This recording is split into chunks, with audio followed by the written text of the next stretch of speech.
Welcome to TVBS Meeting Room, where we tackle global issues with a view from Taiwan. I'm your host, Wenqi Yu. Today, our guest is Ian Bremmer. He's a familiar face on the global stage, providing political risk assessment. He's the founder of Eurasia Group, G0 Media, and author of several books. He's also credited for helping to create Wall Street's first global political risk index, bringing the craft of political risk to financial markets. There's probably not been a time since the Second World War when the markets pay as much attention to geopolitical tensions as the other economic risks. So let's hear Ian's analysis. Welcome, Ian. Hi, good to be with you. You must be very busy these days. Let's start with Taiwan's President Tsai Ing-wen's visit with the U.S. House Speaker McCarthy last week. Was it a big deal? China's response has been relatively muted compared to Nancy Pelosi's visit to Taiwan. Why is that? And just overall, why is the growing U.S.-Taiwan coziness? Well, let's be clear. If you want to talk about what's making U.S. news vis-a-vis China in the last week, it was the McCarthy meeting. But on the global stage, there were lots of things that were more important. I would argue that the decision of the Saudi and Iranian foreign ministers to come to Beijing and move forward that peace deal that's been brokered by China, that's more important. The trip of the French president, Emmanuel Macron, as well as Ursula von der Leyen to Beijing, and particularly Macron's comments to try to limit the level of dependence of France and the EU on the United States, while he was certainly leaning into his relationship with China. That's more important.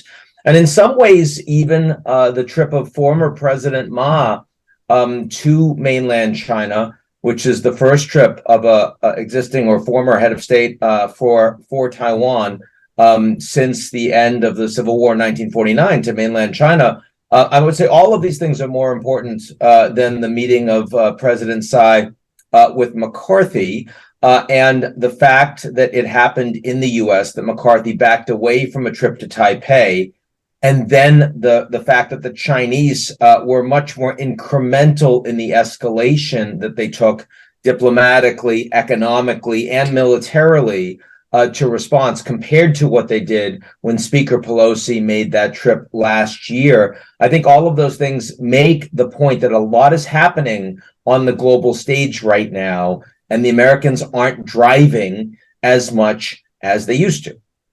And why did you say all these things were more important? However, that meeting did get more coverage in the U.S. media. Well, the Americans, of course, are very, very focused on an American-centric perspective. And that's not what you're asking me about. But since, you're living in Washington and I'm living in New York City, we read the headlines. And the journalists that have been asking me about Beijing this week overwhelmingly have been asking me about the McCarthy meeting, the Tsai trip. So, they just don't move as fast as the world moves. Yeah, go ahead.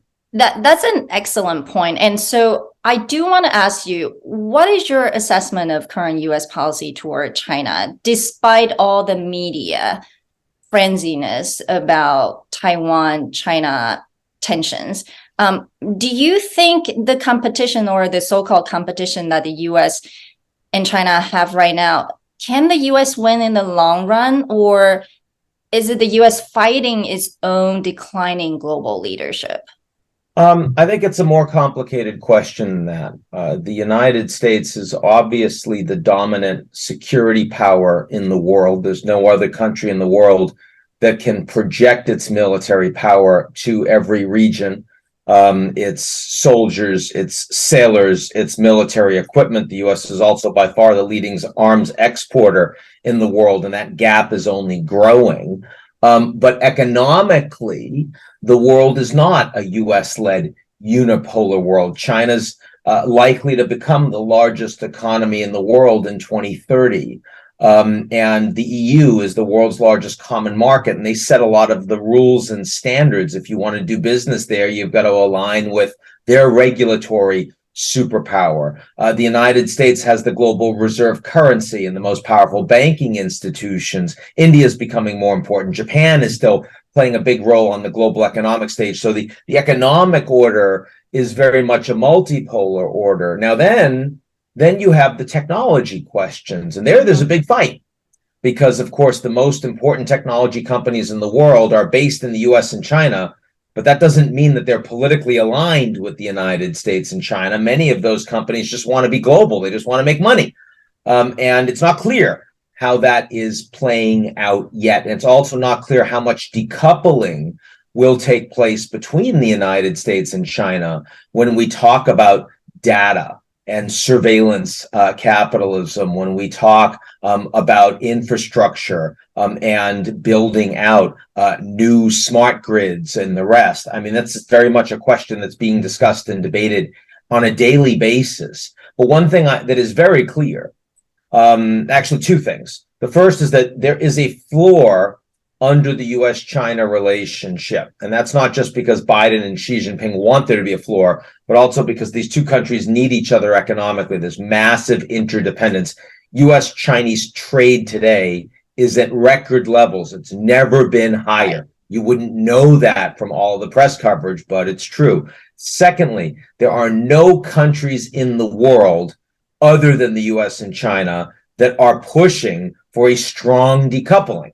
Other countries want to be much more hedged. They don't want to have to choose between the United States and China. Canada and Mexico may have no choice because they're so integrated with the US. Cambodia and Laos may have no choice because they're so integrated with mainland China. But for everybody else, they want a balance. And that also helps to ensure you don't have a Cold War, because you can't very well have a Cold War if there's only two countries that are playing. Right. I mean, that's a significant point to recognize, too. So I do think that the coverage that you get in the United States does over exaggerate the level of tension, the level of confrontation, and also the level of importance of the US-China bilateral relationship. Well, that's why you also mentioned that France Macron visit to Beijing, right? Basically, they put on very pleasant imagery with China's Xi Jinping's meeting. And then he asked Europe to resist pressure to become America's followers. Do you think the US is shooting its own foot by forcing the allies to pick a side? Well, I don't think the US is forcing the allies to pick a side. I think that they're pressuring the allies using a dominant national security position to define more of the economy through a national security lens. If you've got a hammer, lots of things look like a nail. And so you see that on semiconductors, you see it on 5G, you see it in critical minerals, and indeed you've seen some alignment from the Japanese, from the South Koreans, from the Dutch, for example. And France is resisting that. Now, you didn't ask me about what Macron said about Taiwan, where he said very specifically that this isn't Europe's fight. Taiwan's not Europe's fight. Of course, he didn't say that Ukraine isn't America's fight, and he could have said that, but he didn't, because he doesn't want that hypocrisy to be made clear. And he's representing France and nobody else, and that's unfortunate, but it's true. But what Macron said publicly is not so different from what many European leaders have been saying privately. I think that Macron's trip to China was very successful. It advanced a lot of French national interests, certainly on the economic side, on the commercial side. What was unfortunate is that he needed to open his mouth about it, that he needed to, try to score some points as the erstwhile leader of Europe on the plane on the way back. And he's made mistakes like that before. I think it comes from a very strong, a very healthy sense of self, even in the context of French politicians. Interesting. But, basically, you think he actually misspoke, that it wasn't an intentional. No. I think he said what he meant to say. I just think he shouldn't have said it. I think that that's who he is. I think he can't help himself. I think he has a misguided sense of importance on the European and global stage, and as a consequence, his diplomacy is frequently immature. I think that he's very, very smart. He's very charismatic. He works very hard. And his trip to China was one of his most successful trips internationally, vastly more successful than his recent failed trip to Africa with former French colonies that basically embarrassed him at home, and vastly more successful, of course, than all the demonstrations he's dealing with very unpopular efforts to increase the pension age. So, I mean, I think he was doing a good job, and then unfortunately, he just put his foot in it. Well, I think let's focus on sort of how the world basically has different views of China, right? Over the last 30 years, there are always those who think China is about to explode, given its various domestic challenges, versus those who bet on China's bright future. And that exists different views in terms of in the US and the West as well. And you have argued previously that China's power actually has not peaked. Why? And what are China's strengths? And, has the West or the US underestimated China? Well, I mean, first of all, Taiwanese businesses, of course, are also betting very strongly on China's success. So, I mean, some of the business people that know China the best, that speak the language, have traveled there, have lived there, sometimes have married there, right? I mean, they're betting big on China's future. So what do Taiwanese business leaders know that American policymakers don't? It's a very good question, right? And it's a lack of arrogance. It's the fact that you travel there. It's the fact that you see that this level of human capital, hard work, focus on education, willingness to build out infrastructure, all of these things, technological advances. China doesn't just, yes, there are problems with China ripping off IP and not having rule of law, but China also is developing world-changing companies that are innovating themselves. And anyone that's visited China knows that. Now, the problem is, most Americans have never been to China. Most American leaders have never been to China. They don't understand it. China's leaders, I think it's 20% of the top 100 officials that Xi Jinping has appointed have been educated, at least in part, in the United States. Right. So they understand what America gets right, and they learn from the US. But if you and I were to go in the halls of Congress in Washington and ask American elected leaders, what do you think we could learn from China? They'd look at you like an alien. They'd be like, what kind of a question is that? No one asked that question. We're not going to learn anything from the Chinese. Well, that's arrogance. It's misplaced.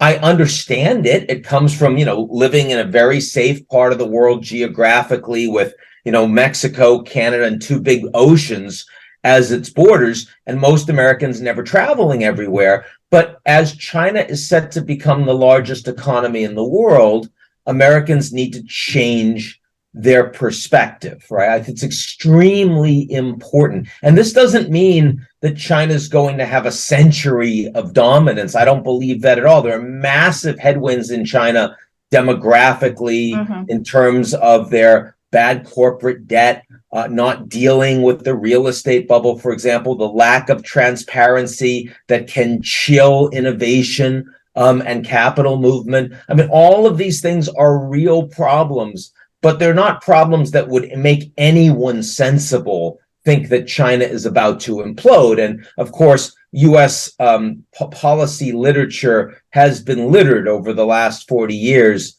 with experts failing in their predictions that China was about to fall apart. Well, you have a special, interesting point of view because you also work with a lot of businesses who do business in China. Sure. So what are you hearing? What are their major concerns over this relationship? And is the Taiwan Strait the biggest political risk on their mind? What are you hearing?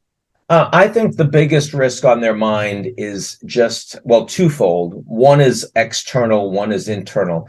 The external risk is just how much there is bipartisan agreement that beating up on China is a good idea politically. So not just in areas where there are national security concerns, like dual-use semiconductors that have military capabilities, but even things like the Trump tariffs, which only hurt American consumers and which you could easily remove in reciprocal fashion, but it's politically undoable because that would make you look, God forbid, soft on China. And the same thing was true with shooting down the balloon, which Biden had no intention of doing. The Secretary of State was still going to meet with Xi Jinping, but as soon as it became public, then they had to take a tough line, right? Pelosi, Biden trying to convince her not to go, delay the trip. As soon as it gets leaked to the Financial Times, oh no, we want her to make the trip. We're going to be supportive. So there's that. There's the performative aspect of a hard line on anything involving China, on treating China as the enemy, as opposed to a country that is sometimes an adversary, sometimes a competitor, and sometimes a friend. And that's that reality, that gap in the United States absolutely concerns investors that are doing business in China and might want to do more. And then you have the concerns about doing business in China itself, the political environment, the fact that Jack Ma was persona non grata and now he's okay. A whole bunch of people have been arrested. A lot of billionaires have suddenly disappeared. We don't know where they are. Is that okay? Are the rules going to suddenly change? You can't, use the video games for more than 2 hours a week if you're under 18. Suddenly, decision made by the Chinese government. Well, how can you be in that industry of such? I mean, just these zero COVID and then maximum COVID, very sudden change that the Chinese, government officials at the regional level, the provincial level aren't prepared for. So I think the level of opacity, the lack of clarity in rules of the road in China are also chilling American investment and other investments as well from other countries around the world. And when you put those two things together, I would say that a large number of CEOs I talked to who 3 years ago, 5 years ago, would have considered China to be one of their most important, if not most important, growth markets for future investment are now taking a pause. They're being much more cautious about how much capital they want to allocate because they see increased risk. They see that they're not necessarily being rewarded for those investments. Well, given what you mentioned as the first part, there's so much performance sort of politics in the United States toward China right now. What would be your advice to the Taiwanese government? Because there's also a debate in Taiwan whether Taiwan should trust the U.S., side with the U.S., or they should diversify and try to talk to China and to secure a more peaceful agreement. So I guess the question is, should Taiwan put all its eggs in the U.S. market? Well, I think, first of all, the United States is not just the United States. South Korea and Japan now have finally a more constructive bilateral relationship that will include sharing of intelligence, military exercises. They're ending their export controls, the Japanese on South Korea. That's very helpful for Taiwan. So if you're Taiwan and you're working with the U.S., you're also working with South Korea, Japan, Australia, New Zealand. That's very important that the Taiwanese are not alone in the Asian environment geopolitically and geoeconomically. At the same time, Taiwan is overwhelmingly economically integrated with and dependent on mainland China, and that's not going to change. So I think living with that reality means that if you are Taiwan, the status quo works for you. You don't want the status quo changed. And that's why I think it was sensible for the president of Taiwan to push McCarthy not to make a trip to Taipei, because the only one that's going to pay for that trip are the Taiwanese people, yes. Right? It's just going to hurt the Taiwanese economically, politically, and militarily. So why would you do that? In other words, do not provoke China unnecessarily. And that means if you are thinking about the upcoming Taiwanese election, and you're, in the DPP, you don't want to be making strong statements about independence that the Chinese will react to very strongly. You want to continue to push hard to maintain the status quo. Now, the challenge that Taiwan is going to have, not to mention the fact that China is getting more powerful in the region, and you've got Macron and others that are questioning, is also that TSMC is becoming politicized. It's the most strategically important company in the world.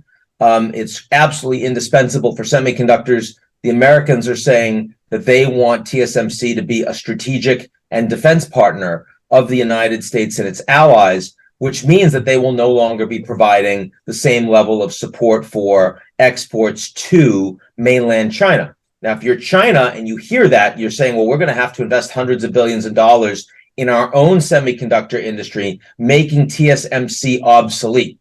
And now if Taiwan goes from TSMC is the most important strategic company in the world for both mainland China and the US to TSMC has to put fabs in the United States and its allies that are high performance, and that China's going to build their own, well, suddenly the status quo has been changed in ways that make Taiwan much more vulnerable to economic and military escalation. And so it is strongly not in Taiwan's interest to have the status quo of TSMC changed, either by the Americans or by the Chinese. This is a big problem in my view. Well, I think that concern is legitimate for a lot of people who care about semiconductor sort of hollowing out effect in Taiwan. But there's also some argument that, China has been investing in the semiconductor sector for years and hasn't been successful. I don't know if you have any insights or insider scoop in terms of how well advanced they can be, or this is truly an advantage that Taiwan or the West has. It is an advantage that Taiwan and the West has right now. And the question is, will they have it in 10 years? Because as I'm sure you know, China has managed to gain parity and in some cases are well ahead of the Americans in advanced technologies. Certainly in the digital economy, that's true. In facial recognition, in voice recognition, I would say in the creation of the infrastructure for smart cities, and in generative artificial intelligence, the Chinese are not far behind, maybe 6, maybe 12 months. On semiconductors, they're very far behind, like 3 generations. So the question is, the Americans are making a big bet, not just by trying to invest more in the US through the CHIPS Act, but also through these export controls. Yes. The Americans are trying to contain the Chinese and keep them down in semiconductor advancement. And will that work over the next 5 to 10 years? Can the Americans win on semiconductors and therefore maintain an advantage, a critical advantage, in the commanding heights of the 21st century economy? And the answer, Wenqi, is that we don't know. The answer is we don't know. If you made me bet, I would bet that the Americans would maintain a more significant lead through this policy than otherwise, but I don't have high confidence on that. I think there's at least a 20% chance that this policy fails completely, and that the Chinese are able to invest and become the technology superpower because the Chinese government's driving it. They're making the investments. There are far more people with far more data, no privacy, all consolidated in a small number of super apps. And they're just able to drive advances that are critical in next generation AI in the way that the Americans and the Europeans and others end up being behind. And what I'm suggesting is that the bet that's being made right now by the United States might be one of the most consequential geopolitical bets that have been ever made. And it's being made without a lot of certainty on the outcome. Well, I think regardless, you have to credit the Biden administration for at least trying rather than not taking any action. And so what are other... Why would you necessarily say that? Because I could argue, I happen to think it's an interesting bet. I think that there's a strong argument to be made that not making that bet if you're suggesting that bet that the Chinese level of investment would be exactly the same irrespective, that, I guess that's an interesting point. I'm not sure that's what you're arguing. Yeah, because I think there is a lot of concern about inaction rather than, and that's sort of, at least during the Obama administration, a lot of people feel that there was too much inaction when it comes to with China. And so that's the lost time. And my observation is that this administration is trying to show that it's trying to change the trajectory where, the China is headed or the US is headed. So my sense is that they would rather be credited for making decisions and taking actions, even if they fail, rather than sitting there and not doing anything. Of course, you could make that argument for Bush invading Iraq, and I hope you wouldn't. But let me put it this way. My view on this is that the Biden decision to invest substantially in U.S. infrastructure, in U.S. semiconductors, in U.S. critical minerals and transition on the energy front, overwhelmingly smart, overdue thing to do. I think that's a question where action is much, much better than inaction. The U.S. has kicked the can on that for a long time.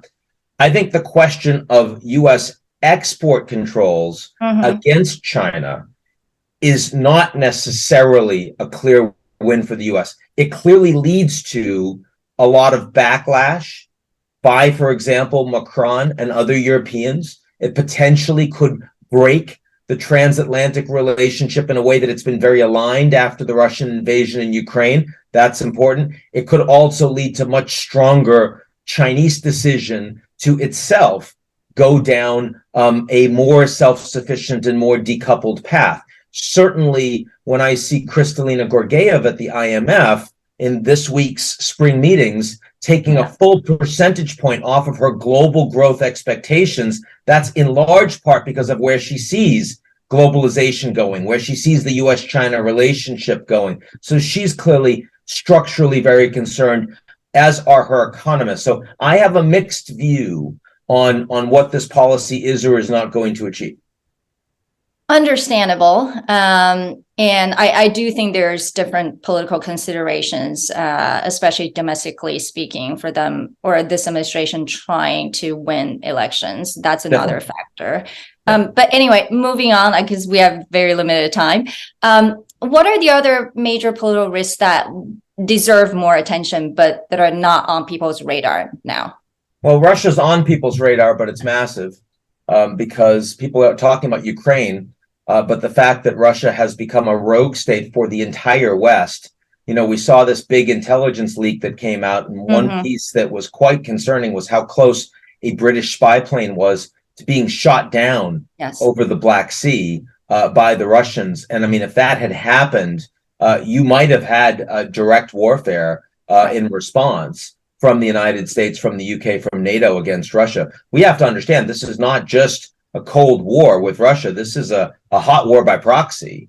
That is certainly the way the Russians see it, and it has the potential to spill over into more direct confrontation with NATO. This is the dangerous environment. We've been most dangerous since 1962 with the Cuban Missile Crisis.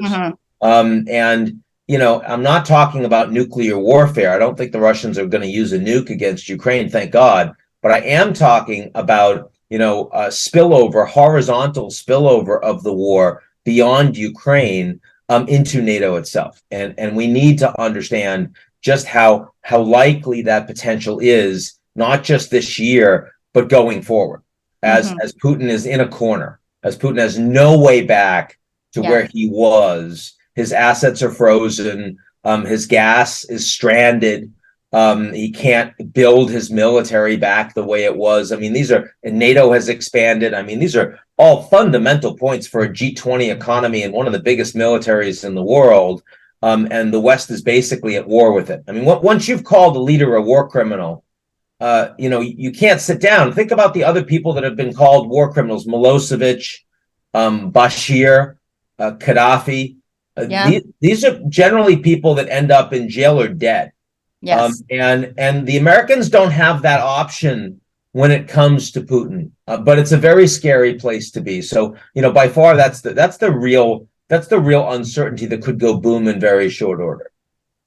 So then what are your top three predictions in the next 18 months or so in the world, from Russia-Ukraine war to global recession or Donald Trump being reelected U.S. president?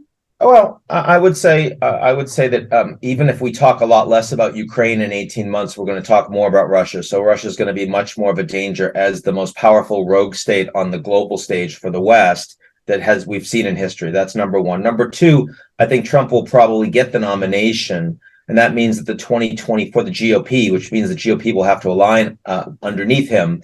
And that means that the 2024 presidential election will be every bit as divisive, maybe more so than 2020. And the Americans will, the impact of that on the way other countries look at the United States and the level of consistency of U.S. policy, commitment of U.S. policy, I think will be open to question once again. And then third, I do think that China's influence on the stage, the global stage diplomatically, is going to continue to grow, particularly in the Middle East, where the Chinese are starting to displace the Americans. We will see. I think it's going to be hard for the Europeans to maintain the same level of unity on Russia while they're trying to hedge on China. And that, where those two things come together, are going to be very interesting. Well, thank you, Ian, for speaking to TVBS Meeting Room and giving us your global risk assessment. My pleasure. Take good care. You too. All right. You think Donald